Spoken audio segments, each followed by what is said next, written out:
Don't worry, babe. I'll call you once I'm checked in. Lisa's voice rang through the SUV speaker, smooth and familiar. Christian gripped the steering wheel with one hand, feeling a pang of guilt for the unease he couldn't shake. Maybe it was just the long hours at work wearing him down. "I'll miss you," he replied, masking his doubt with a smile that no one could see. "Miss you too," she said lightly before hanging up. The drive home was quiet, the city lights flickering past like blurred memories. As Christian walked through the door, he dropped his keys on the table and exhaled. It was just another business trip. She'd been on plenty before. This was nothing new. Time passed slowly that evening. He worked through the bills, paid a few lingering fees, and cracked open a beer. The house felt too quiet. Midnight came and went. The ticking of the wall clock was like a heartbeat. When Christian finally slouched onto the couch, his phone buzzed against the glass tabletop. A moment of confusion passed before he picked it up. The call was from Lisa's number. He furrowed his brow. Why would she call now? Curiosity mixed with annoyance as he placed the phone to his ear. But he didn't say anything. There was no hello, just silence, as if waiting would clarify the intent of this unexpected call. Then he heard it. "Your husband really thinks you're working? What an idiot." The voice sent an immediate jolt through Christian. He sat upright, muscles tensing. The tone was too familiar, and his stomach dropped when he recognized it as Brian's, his best friend's. "Don't worry, he's always been a sucker," Brian continued. The sound of footsteps, the creak of bed springs, each detail painted an unwelcome image in Christian's mind. He clenched the phone so hard his knuckles whitened. "That clueless loser is paying for everything while you enjoy my Big Johnson." Brian's words twisted in his ear like venomous barbs. Christian's breath caught in his throat. His vision blurred for a moment as blood roared through his ears. He wanted to believe it was a mistake, a cruel joke, anything but what he was hearing. He forced himself to listen. "He's too dumb to realize I checked out of the marriage a long time ago." Lisa's voice, casual and cold, echoed across the line. A laugh followed. "Don't bother mentioning him now. He makes me puke." The phone slipped from his trembling hands, thudding onto the carpet. For a moment, there was only silence, thick and suffocating. Christian stared ahead, unseeing. The words played over and over, like a twisted mantra. Rage coiled deep in his chest, mixing with hurt until the two became indistinguishable. He wanted to scream, to break something, anything to match the chaos inside him. Instead, he forced himself to breathe. He picked up the phone, his grip more solid this time, and ended the call.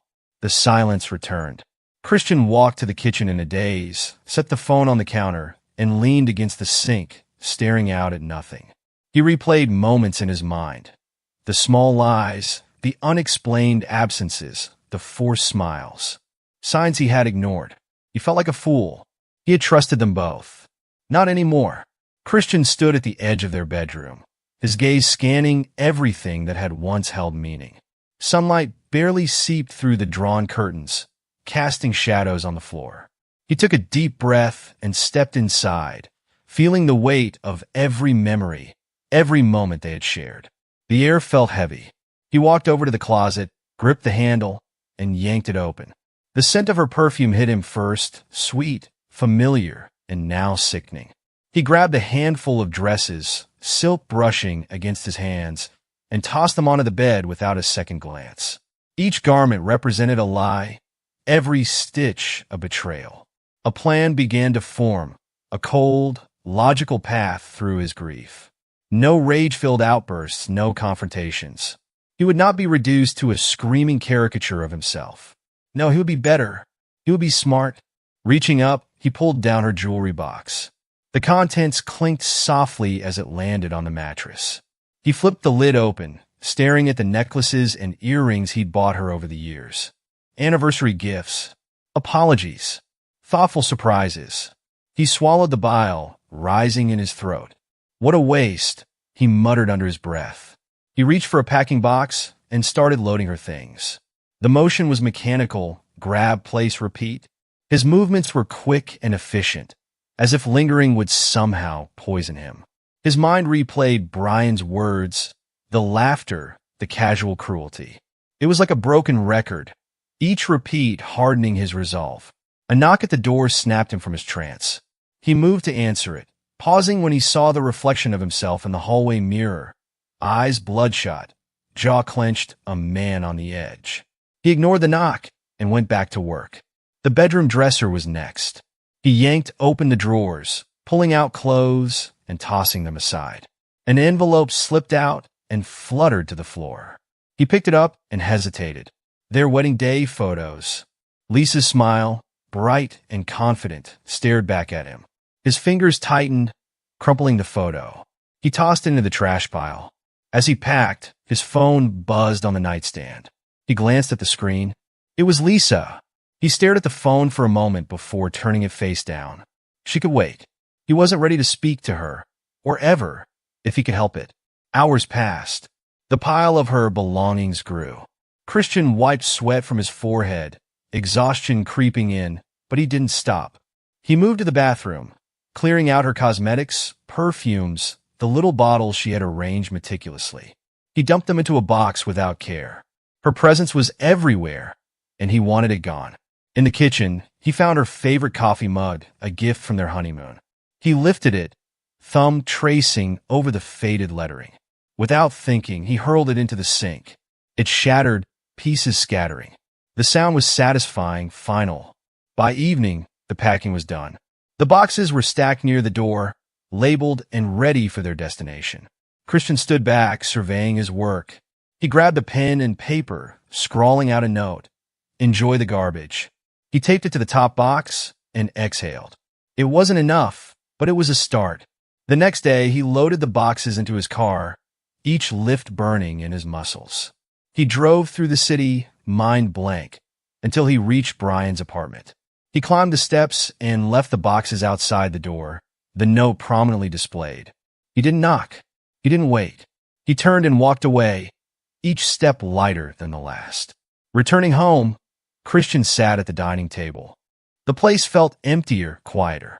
He grabbed another sheet of paper and wrote a second note. Bitch, you belong to the streets. Goodbye. He placed it on the polished wooden table where she would find it. Next, he picked up the phone.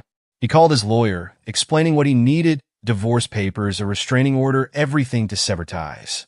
The call was brief, efficient. He hung up, feeling a sliver of control return. He packed a bag for himself, simple essentials. As he zipped it shut, he paused, taking one last look around. This had been their home, their life. Now it was nothing more than a shell.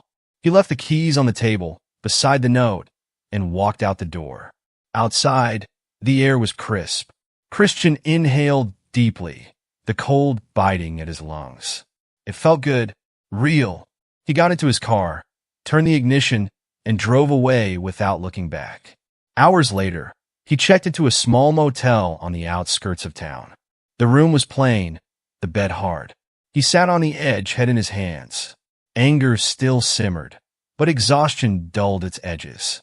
He lay back, staring at the ceiling. Christian Oro would bring new battles, new pain. But for now, he let himself feel the weight of everything. The phone buzzed again, another call from Lisa. He turned it off, placed it face down on the nightstand, and closed his eyes.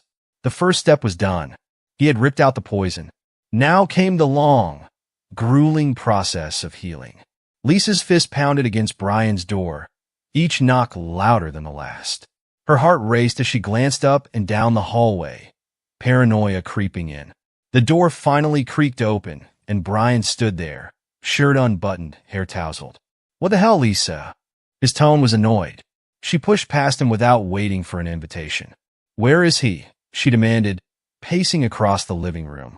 I've called him 100 times. He's ignoring me. Her voice cracked at the edges. Brian shut the door slowly and leaned against it. You think he'd just sit there and wait for you to come crawling back? Lisa stopped pacing, hands shaking. This wasn't how it was supposed to go. She turned to face him, eyes wild. He was supposed to be angry, sure, but then he'd listen. He'd try to talk to fix things. Brian snorted, crossing his arms over his chest. And you thought you'd have both of us wrapped around your finger forever? He shook his head, a smirk playing at his lips. You sure about that? Her chest heaved, breath coming in short gasps. "You don't get it," she whispered, more to herself than to him. "I had control. I had it all figured out." Brian walked over, grabbing a bottle of beer from the coffee table. He took a swig, barely looking at her. "Well, you miscalculated." He dropped onto the couch, stretching his legs out. "And now it's coming apart. Too bad." Lisa's hands clenched into fists. "Why are you acting like this?" She stepped closer, her voice rising. "You were part of this too." He tilted his head lazily, the amusement fading from his eyes. "Sure, Lisa, I was part of it, but I never needed anything from him. You did." He leaned forward, his voice dropping. "So, tell me again how you thought this would go." She turned away, frustration bubbling over. "I need to find him." She picked up her phone, scrolling through messages. No replies. No missed calls. Nothing but her own desperate text staring back at her. Brian laughed, the sound harsh and cruel. "Why? So you can beg? Cry? Beg some more?" He stood up, tossing the empty bottle aside. "Face it, he's done with you." Her shoulders sagged. "You don't know that, don't I?" He walked past her, opening the fridge. The clink of bottles filled the silence. "Look, I don't care what you do, but you might want to stop embarrassing yourself. It's pathetic." She stared at him, feeling the ground shift beneath her. Pathetic? The word echoed in her mind. "You think you're better than me?" Brian turned, a new edge to his gaze. "I think I'm done with this conversation." He grabbed his keys. "Find your own way out." The door slammed behind him, leaving Lisa alone in the empty apartment. Her knees buckled, and she sank to the floor. How had it spiraled so fast? She pressed her palms against her temples, willing herself to think. Days blurred together. Lisa's routine became frantic calls, desperate texts, and long hours of staring at the clock. She tried reaching out to mutual friends, hoping someone had heard from Christian. Each response was a dead end. Whispers started at work, colleagues stealing glances when they thought she wasn't looking. She felt their judgment, the barely hidden gossip. "Are you okay?" a coworker asked one day, her voice tight with fake concern. Lisa forced a smile, feeling the mask crack. "I'm fine." She walked away before she shattered completely. At home, her phone buzzed again. For a split second, hope flared. But it wasn't Christian.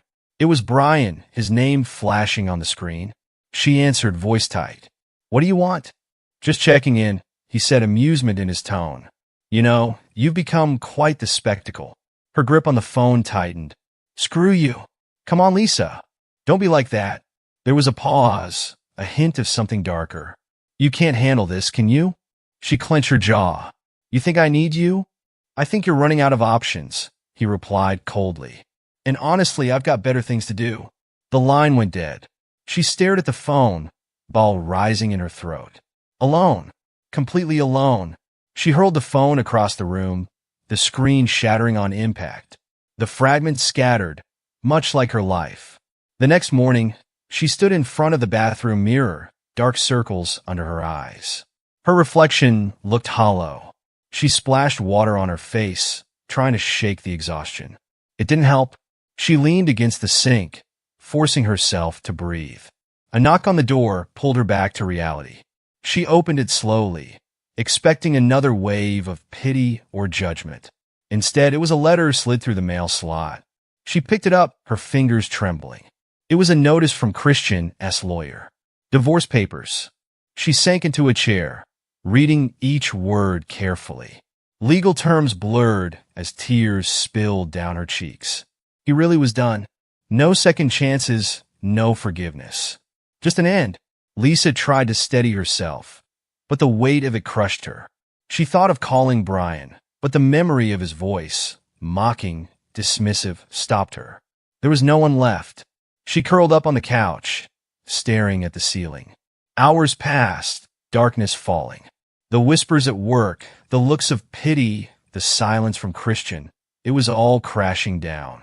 She was alone, and for the first time, truly understood what that meant. The cafe was quiet, the soft hum of conversation and the clinking of coffee cups creating a gentle backdrop. Christian sat at a corner table, staring at the foam in his coffee. It had been weeks since he walked out on his old life, and though the initial anger had subsided, he still felt hollow, alone but determined to move forward. A voice interrupted his thoughts. "Excuse me, mind if I sit here?" He looked up. The woman standing in front of him had kind eyes and a gentle smile. She gestured to the empty chair across from him. The cafe was crowded now, and without thinking, he nodded. "Thanks." She set down a small stack of books and a steaming cup. "It's busy today." Christian nodded absently. "Yeah." Silence settled between them, comfortable rather than awkward. She pulled out one of the books, its spine worn and pages dog-eared. Christian found himself glancing at it, curious despite himself. "What's that?" he asked. She looked up, a hint of surprise. "Oh, this?" She turned the book around, revealing the title. "It's a collection of poetry. I run a little bookstore downtown, always looking for hidden gems." He hadn't intended to keep the conversation going, but something in her voice pulled him in. "A bookstore owner, huh?" He leaned back, a small smile playing on his lips. "Bet you see all kinds of people?" Her eyes brightened. "You wouldn't believe the stories I hear. People come in looking for more than books sometimes." "Like what?" "Sometimes they're looking for an escape," she said softly, her gaze meeting his. For a moment, neither of them spoke. Christian felt a lump in his throat. "Yeah," he said, his voice barely above a whisper. "I get that." Over the next few weeks, Christian found himself returning to the little bookstore. It became a sanctuary of sorts, a place where the past couldn't reach him. Layla was always there, organizing shelves, recommending books, or simply chatting with customers. She had a way of making people feel seen. One rainy afternoon, Christian lingered by a display of novels, pretending to browse. Layla appeared at his side, carrying 2 steaming cups of coffee. She handed one to him. "On the house," she said with a smile. "You look like you need it. Am I that obvious?" He joked, accepting the cup. She leaned against the bookshelf, watching him. "I think everyone who comes here is looking for something, even if they don't know what it is." He took a sip, savoring the warmth. "What about you?" "Me?" She tilted her head, as if considering. "I think I'm just trying to make connections. Real ones. The world feels lonely sometimes." Christian nodded. He understood that all too well. They fell into an easy silence, the rain tapping against the windows. "Can I ask you something?" she said suddenly, breaking the quiet. "Sure. Why do you come here?" He hesitated. It would have been easy to deflect, to make a joke and change the subject. But something about Layla made him want to be honest. "I'm trying to rebuild," he said, his voice low. "I'm trying to remember who I am without all the baggage." She nodded slowly, as if she'd known he would say that. "You're not alone, you know." Her words lingered in the air. Christian felt a warmth spreading in his chest, a spark of something he hadn't felt in a long time. "Thanks," he said quietly. One evening, they closed up the bookstore together. Layla turned off the lights, leaving only the soft glow of a street lamp outside. They stepped into the night air, their breath visible in the cold. "Walk with me?" she asked. They strolled down the quiet street, talking about everything and nothing. Christian found himself sharing stories he hadn't told in years. Memories of childhood, dreams he'd let go of, and moments that had shaped him. Layla listened intently, her eyes never leaving his. When they reached her apartment building, she paused. "This is me," she said, a hint of reluctance in her voice. Christian nodded, unsure of what to say. "Would you like to come in?" she asked, her voice soft but steady. He hesitated. Part of him wanted to say no, to protect himself, to keep his distance. But he was tired of living in fear, of letting the past dictate his present. "I'd like that," he said finally. Inside, they sat on the couch, a quiet comfort settling over them. Layla turned on a small lamp, casting a warm glow around the room. She poured them both a glass of wine, and they talked late into the night. Laughter mingled with the clink of glasses, and for the first time in months, Christian felt the weight on his shoulders begin to lift. At one point, the conversation slowed. Layla reached for his hand, her touch gentle. "You deserve happiness," she whispered, her eyes searching his. He wanted to believe her. He wanted to let go of the past, the betrayal, the pain. Slowly, he squeezed her hand. "Maybe I do," he said, his voice trembling with hope and uncertainty. They sat there, hand in hand, as the world outside moved on. For that moment, there was no past, no future, just two people finding solace in each other's presence. It was fragile, but it was real. And for Christian, that was enough to take the first steps toward healing. The rain hammered down, turning the street outside Layla's bookstore into a glistening sheet of water.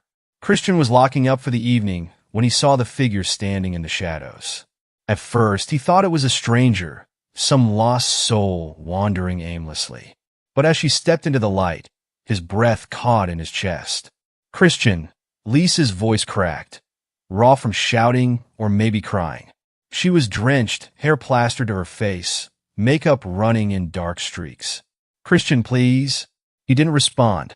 He turned the key in the lock, his movements precise and deliberate, as if refusing to let her presence shake him.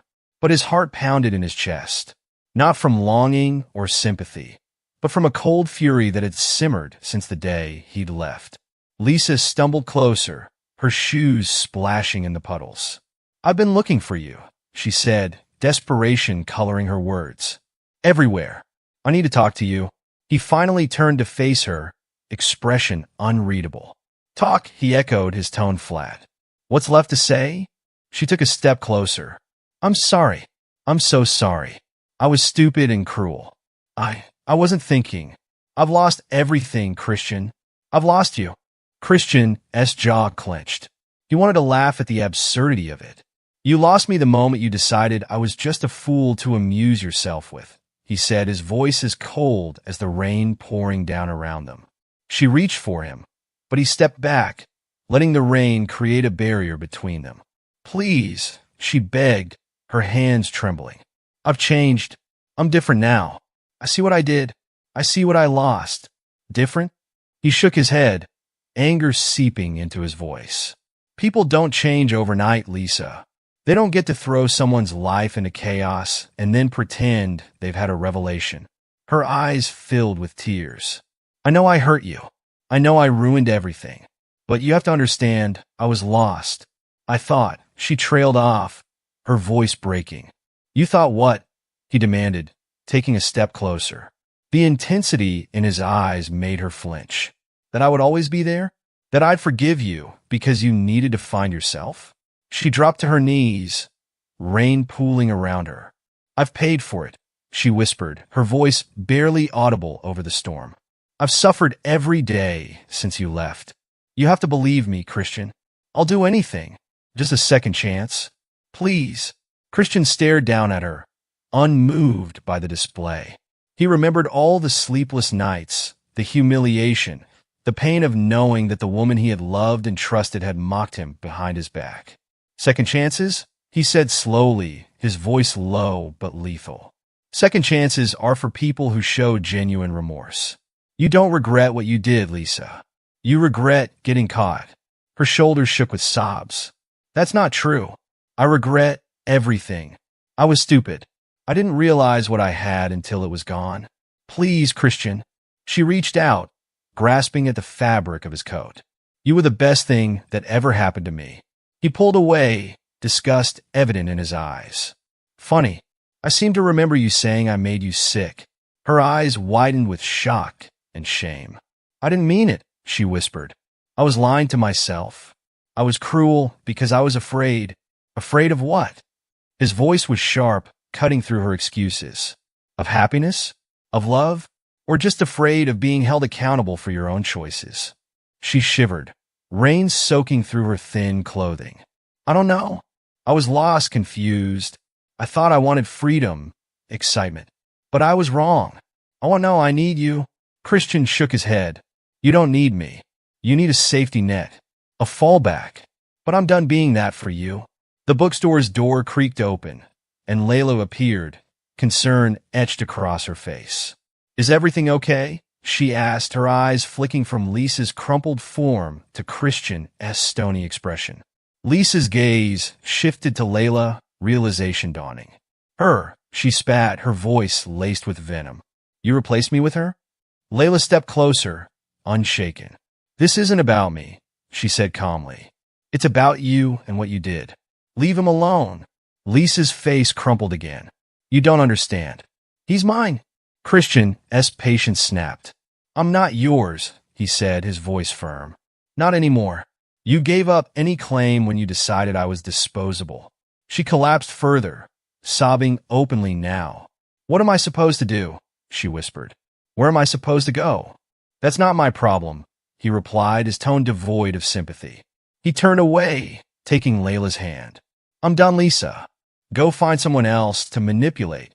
Without looking back, he walked away, leaving her in the rain. Layla squeezed his hand, offering silent support. You okay? She asked softly. He nodded, though his chest felt heavy. I will be, he said, his voice steady.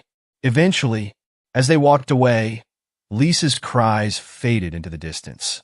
Christian felt the weight of finality settle over him, but he also felt something else, a sense of freedom. For the first time in a long time, he was ready to move forward, leaving the past where it belonged. Brian stared at the blinking cursor on his computer screen, sweat beading on his forehead. The office, once a place of camaraderie and ambition, now felt like a pressure cooker, ready to burst. The rumors had started small, a murmur in the hallway, a passing glance, but they grew louder with each passing day. Now, colleagues avoided him, their eyes averted, conversations halting when he entered the room. Brian, his supervisor, called, gesturing for him to come in. The man's expression was hard, mouth set in a thin line. Close the door. Brian did as he was told, his hands clammy. He sat, his chair creaking under him. The silence stretched, suffocating. You know why you're here, don't you? The supervisor asked, folding his hand atop the desk. Brian swallowed. I don't. Save it. The supervisor leaned forward. This isn't about office gossip. This is about trust, integrity, and professionalism. You've damaged this company's reputation, and your own. Brian's jaw clenched. Whatever people are saying, it's personal. It shouldn't. Personal? The man's voice rose, incredulous. You think dragging your sordid affairs into our professional world is just personal? Clients have walked away. Our partners are questioning us. And frankly, Brian, we can't have someone so careless representing this firm. The weight of those words hit him like a punch to the gut. You can't mean you're done here. The supervisor's tone was final. Pack your things. The elevator ride down to the lobby was torturous. Each floor brought him closer to rock bottom. As he stepped out, a few former colleagues watched from a distance, some whispering, others turning away in disdain. Their judgment was a crushing weight on his shoulders. He pushed through the revolving doors, rain pelting his face. Brian stood there for a moment, letting the cold water seep into his clothes. The downpour seemed fitting, a pathetic fallacy for his crumbling life. He pulled out his phone and dialed Lisa's number. No answer. He tried again and again until, finally, her voicemail picked up. Lisa, pick up, please. We need to talk. His voice cracked. I need you. He hung up, feeling emptier than before. With nowhere else to go, Brian found himself at the bar where he and Lisa used to meet. The dim lighting and sticky counters felt familiar, but not comforting. He ordered a drink, then another, trying to drown the shame. The bartender, a gruff man with tired eyes, watched him with a mix of pity and indifference. Hours passed. At some point, Brian noticed a couple laughing at a nearby table. The woman's laugh, light, unrestrained, reminded him of Lisa. A surge of bitterness rose in his throat. He approached them, drink in hand, and slurred, "What's so funny?" The man stood, protective and ready. "Back off," he warned. Brian sneered. "Think you're better than me? You think she'll stay loyal?" He laughed bitterly. "Good luck." The bartender intervened, grabbing Brian's arm. "That's enough. Time to go." Thrown out into the rain, he stumbled down the street. He dialed Lisa again, his hands trembling. This time, she picked up. "What do you want?" Her voice was cold, detached. "We need to talk," he said desperately. I've lost everything. The job, the respect, all of it. You and me, we can start over. She was silent for a long moment. When she spoke, her words cut deeper than any insult. There's no you and me. There never was. It was a game, Brian. It's over. No, he shook his head, rain mixing with tears on his face. You can't mean that. We were in this together. Were we? Her voice turned harsh. You were convenient. That's all. Now you're just a reminder of how badly I screwed up. Goodbye, Brian. The line went dead. He stared at the phone, disbelief washing over him. Lisa, the one person he thought he understood, had cast him aside as easily as she'd cast aside Christian. He laughed bitterly, a hollow, empty sound. The next day, Brian walked through his empty apartment, the silence oppressive. He picked up a photo of himself and Lisa from happier times. Their smiles seemed fake now, a cruel mockery of what he'd thrown away. He smashed the frame against the wall, shards scattering across the floor. There was a knock at the door. He ignored it, but it persisted. Finally, he yanked it open. A former friend, one of the few who hadn't outright abandoned him yet, stood there. Hey, the man said cautiously. Thought you could use some company. Brian's laugh was bitter. Company? You think I want someone around to see this mess? His friend stepped inside anyway, uninvited. Maybe you don't want it, but you need it. He looked around, taking in the unwashed dishes, the bottles on the table. You've hit rock bottom. Maybe it's time to admit you messed up. Brian sank into a chair. I thought I had everything. I thought I could have it all. His voice was hollow. Now I have nothing. You did this to yourself, his friend said bluntly. You betrayed people who trusted you. You hurt people. I know. Brian buried his face in his hands. I know. Silence stretched between them. You can keep wallowing, his friend finally said, or you can figure out how to make something of the ashes. Brian didn't respond. He wasn't ready for redemption. Maybe he never would be. All he could see was the wreckage of what once was, a shattered career, a ruined reputation, and the knowledge that he had no one to blame but himself. The first light of dawn broke through the window, painting the room in soft hues of orange and pink. Christian watched from his balcony, coffee steaming in his hand, feeling the warmth spread through his fingers. The mornings used to be the hardest, a reminder of what was lost.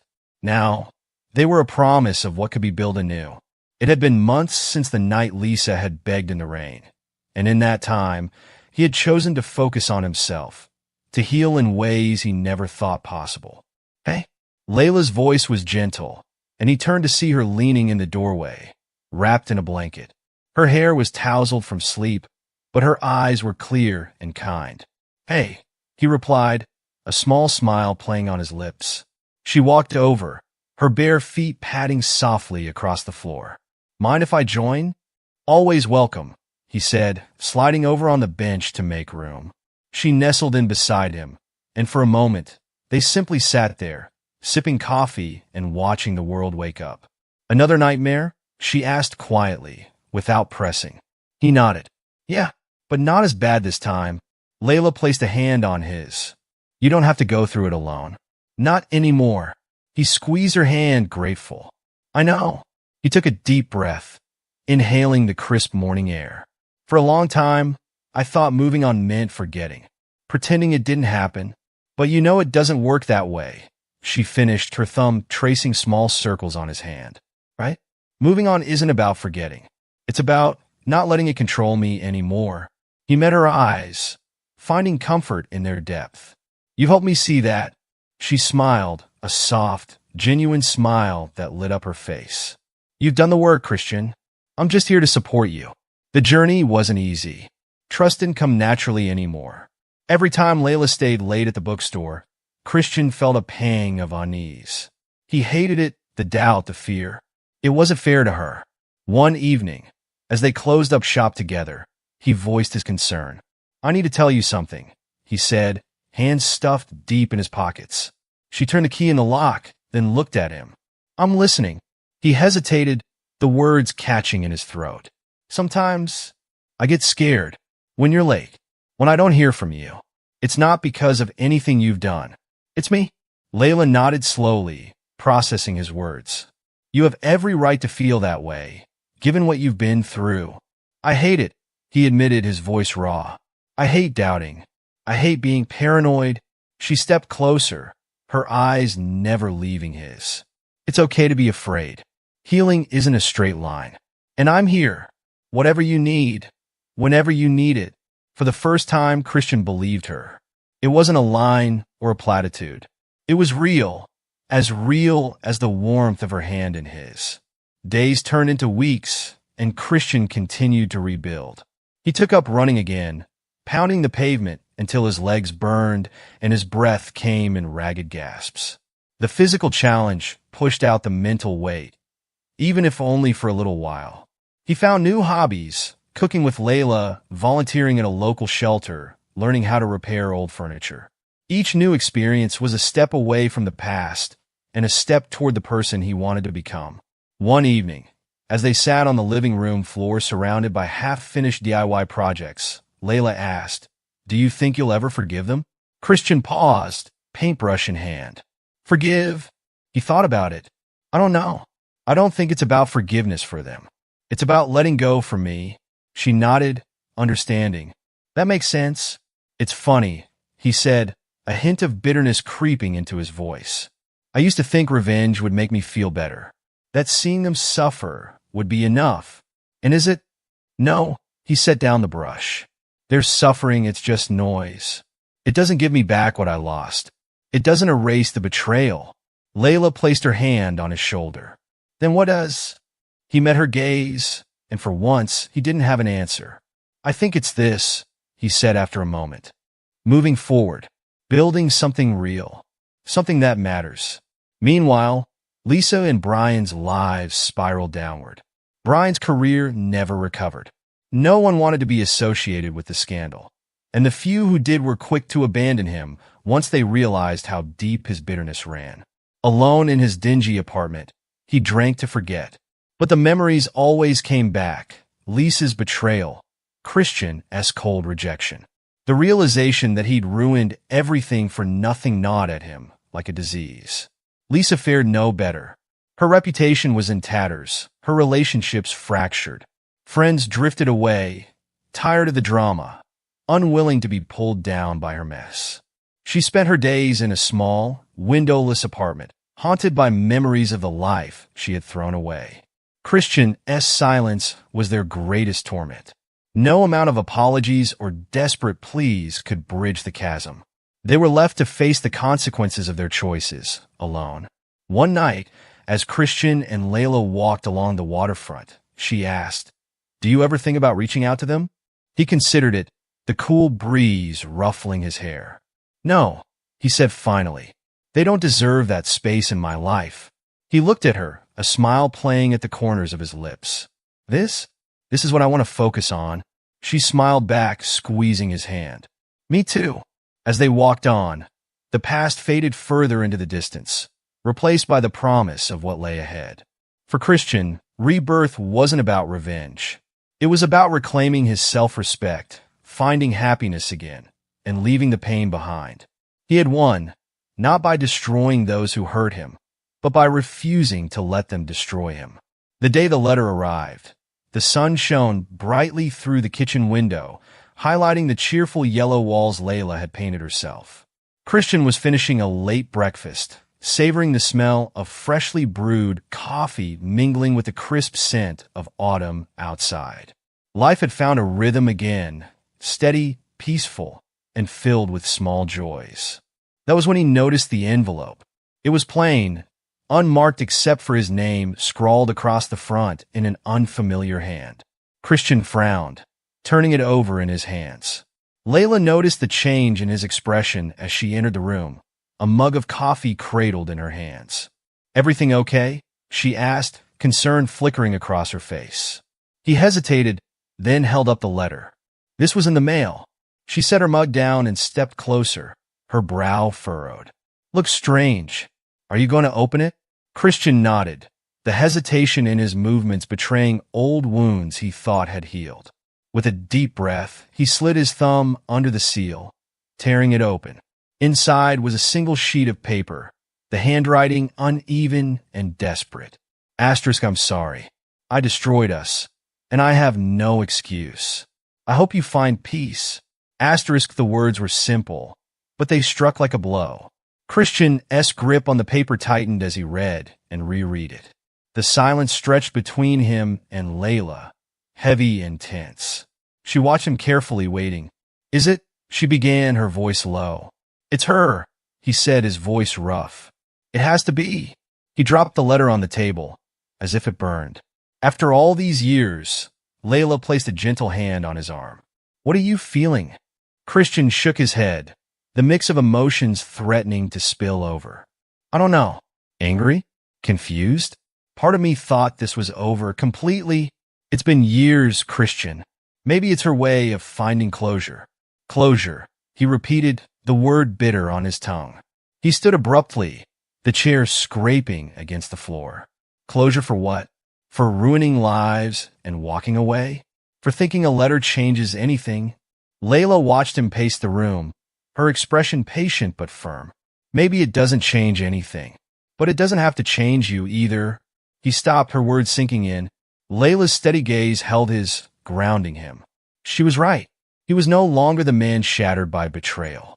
He had built something better, something unbreakable. He let out a shaky breath and walked over to the kitchen sink, the letter still in hand. What are you going to do? Layla asked softly. Christian glanced at the paper one last time. The apology felt hollow, too little too late. I'm done letting her have any part of me, he said, and with that he struck a match. The flame danced briefly before catching on the edge of the letter. He held it over the sink, watching as it curled and blackened, ashes drifting downward. Layla moved closer, her hand slipping into his. They stood there together, watching as the last remnants of Lisa's words turned to ash and smoke. When it was done, he let the burnt fragments fall into the sink, washing them away with a stream of water. Christian turned to Layla, his eyes tired but resolute. It's over. She squeezed his hand. Is it? He nodded, a weight lifting from his chest. Yeah, it really is. They walked outside, the crisp autumn air wrapping around them. The world felt brighter somehow, the colors more vivid. Layla guided him to their favorite bench in the garden, a quiet place they often visited to talk or simply sit in silence. Birds chirped in the trees, and the wind rustled the leaves, carrying away whatever residue of the past still clung to him. Did you ever think this would be where you ended up? Layla asked, leaning back and closing her eyes. Christian considered her question. No. Back then, I didn't think I'd make it out at all. I thought. He paused, the memories briefly pulling at him. I thought I'd be stuck in that darkness forever. But you're here now, she said, opening her eyes and looking at him. You fought your way back. Not alone, he said, his voice soft. You were there. You showed me it was possible to trust again, to love again. Layla smiled, warmth radiating from her. You were always capable, Christian. I just reminded you.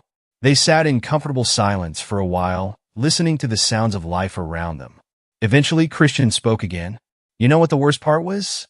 What? Feeling like I wasn't enough. Like their betrayal was my fault. He shook his head slowly. But it was never about me. No, it wasn't, Layla agreed. It was about them, their choices, their flaws. Christian nodded, a sense of peace settling over him. I hope they find whatever it is they're looking for. I really do. But it's not my burden anymore. It never was.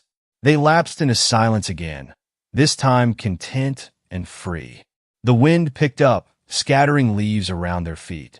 Christian reached for Layla's hand, holding it tightly. He knew life would continue to bring challenges.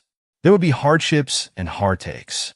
But for the first time in a long time, he felt ready, truly ready, to face whatever came next. As they sat together, surrounded by the quiet beauty of the garden, Christian realized he had already found the peace the letter spoke of. Not because of an apology, but because he had chosen to let go, to move on, to live.